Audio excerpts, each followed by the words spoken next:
Il y a des gens qui, un mois, sont enflammés pour Dieu, puis le suivant, ils disparaissent, qui défendent quelque chose avec passion aujourd'hui, puis demain, ils le critiquent avec la même passion, qui tombent amoureux d'une église, d'une foi, puis d'une autre, puis enfin d'aucune, qui adoptent des idées comme quelqu'un qui essaye des vêtements dans un magasin sans jamais rien acheter.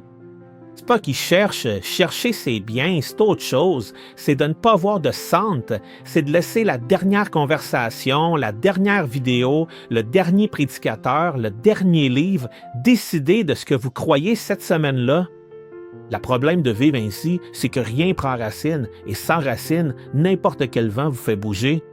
Une critique vous coule, une nouvelle opinion vous reconfigure, une déception vous sort complètement et vous vivez en réagissant aux stimuli au lieu d'être ancré sur quelque chose de solide. La foi n'est pas une émotion qui monte et descend avec la journée.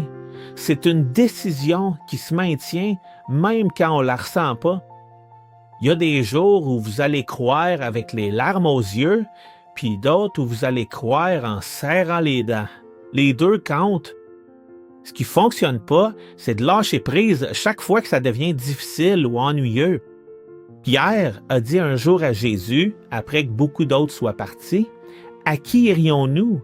Tu as les paroles de la vie éternelle. » C'était pas une déclaration romantique, c'était presque une résignation lucide, comme pour dire « J'ai déjà essayé d'autres choses, j'ai déjà entendu d'autres voix et aucune ne me soutient comme la tienne. » Parfois, mûrir dans la foi ne ressemble pas à une croissance spectaculaire, ça ressemble à rester là où, avant, vous seriez parti.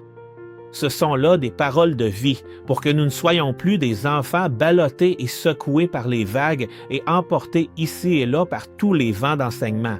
Éphésiens 4, verset 14.